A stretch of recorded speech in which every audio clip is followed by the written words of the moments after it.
Hey y'all, welcome to the channel. Today we're checking out British versus American comedy, a comparative analysis. Yes. That's Hi, I'm a recovering crackhead. This is my retarded sister that I take care of. I'd like some welfare, please. You threw my sandwich away. You can't hold it in, then you'll just have to piss yourself. You're telling me to piss myself? Yeah, I love the differences between American comedy and British comedy. I mean, they're both wonderful, but the differences are fascinating. And I see they're already going to quote that Stephen Fry video that I've mentioned a couple times on this channel, which is really brilliant. The thing that attracted me to this video particularly was the thumbnail that said laughing with versus laughing at. And I'd never heard American versus British comedy compared that way, like where Americans have this sense of hope and the British have this sense of whatever the opposite of hope is. Hopelessness? Hopelessness. In an interview with Time magazine, Ricky Gervais was asked the differences between British and American comedy. In reply, he said, "It's often dangerous to generalize, but under threat I would say that Americans are more down the line. They don't hide their hopes and fears. They applaud ambition and openly reward success. Brits are more comfortable with life's losers. I've seen quite a few videos on this topic, but in my view, many don't go into enough detail when contrasting British and American comedy. The difficulty is that there are so many examples of comedy coming from both countries, and because of this, it becomes almost impossible to do the question justice.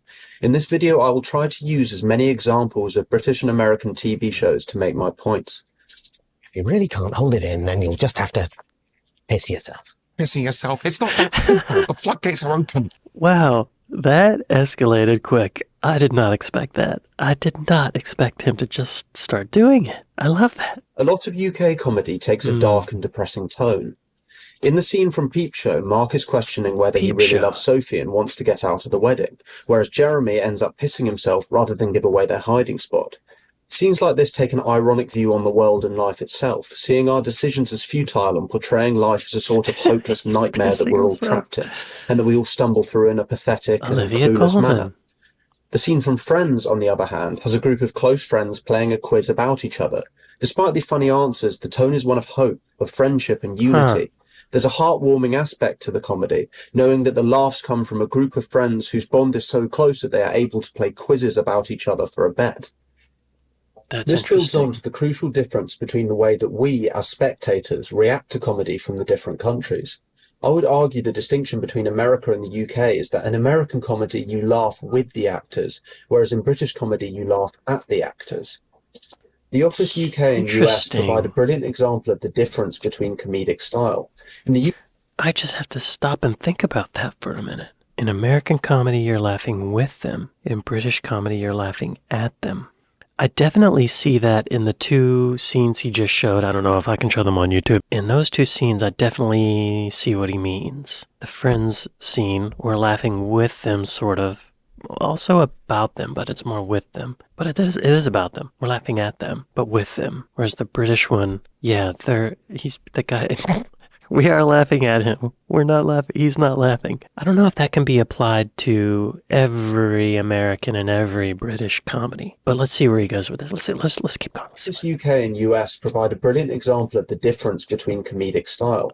In the UK version, we laugh at David Brent, at the kind of person he is. In the US version, Michael makes bad decisions, but he's not inherently unlikable. He has a youthful ignorance and endearing quality that makes us root for him despite all his shortcomings.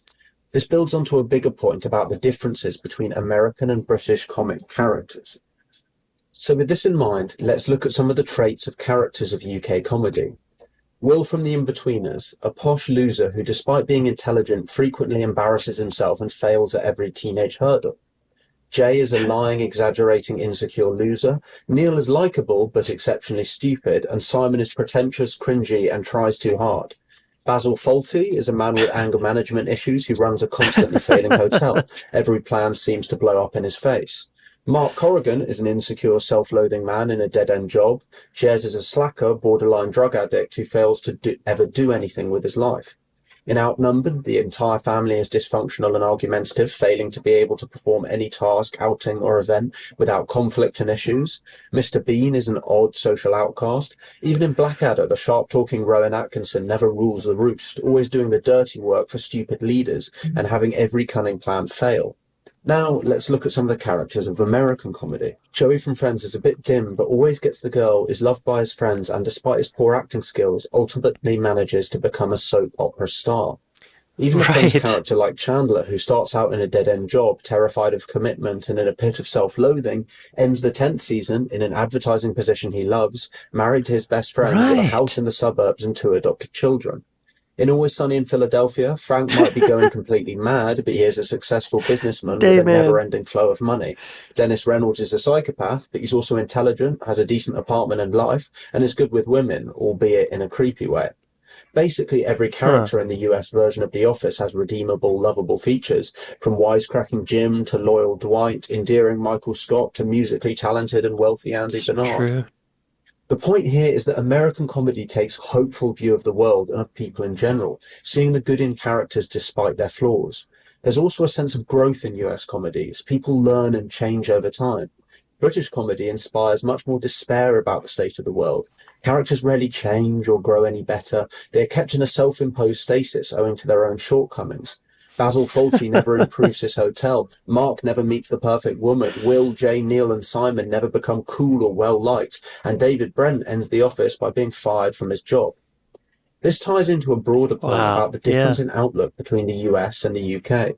The concept of the American dream is embedded in American comedy, an idea that you can be a self-made person, that you can do what you want to do and make a success out of your life. As Stephen Fry outlines, there's an idea in American comedy that anyone could be the president of the States if they worked hard enough.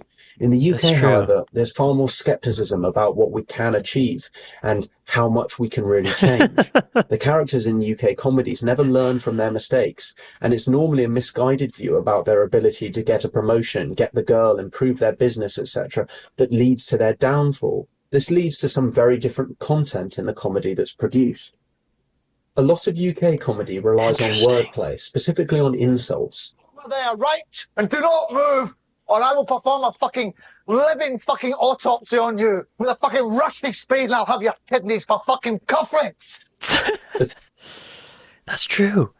Wow, it is dialogue. There's more dialogue. Of it is endless insults. Peep Show gives a running commentary of the characters' insulting thoughts about one another. Blackadder is always tearing people down with his wordplay. Now compare this with US comedy.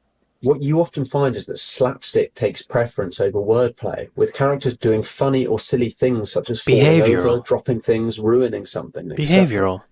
In American comedy, what you do is funny rather than who you are.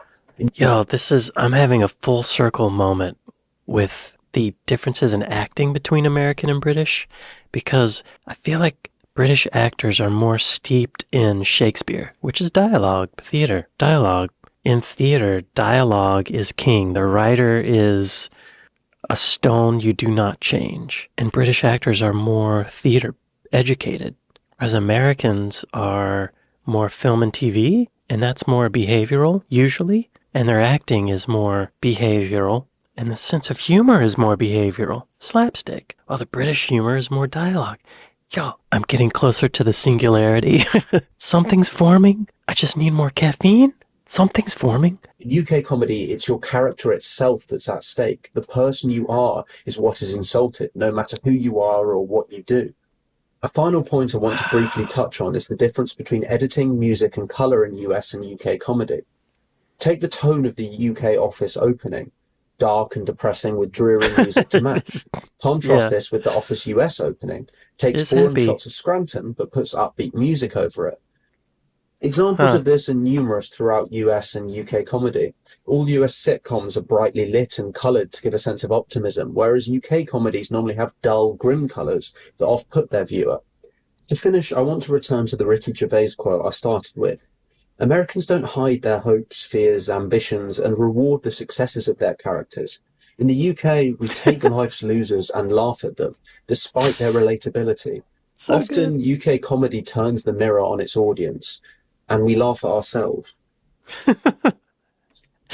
That scene where Ricky Gervais is dancing is one of the cringiest, most brilliant moments of comedy. So I'm starting to see that things that shape British comedy also make British actors really good. It's the character and the dialogue. Yeah, in theater, the writer is the most important thing. The written word is something you do not change. But in film and TV, if you're filming a scene, if a line's not working, you take it out or you change it, or, in the moment. The dialogue is kind of like secondary to the behavior.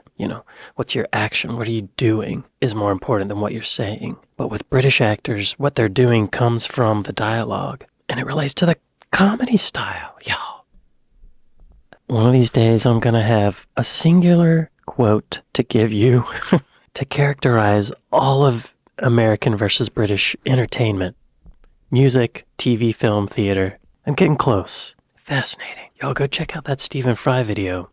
I'll probably have to cut it out, so I'm sorry about that. I'm sorry. Anyway, this is fascinating. I'm getting close to a theory, y'all. Thank y'all for watching this with me, and I'll see you next time. Later.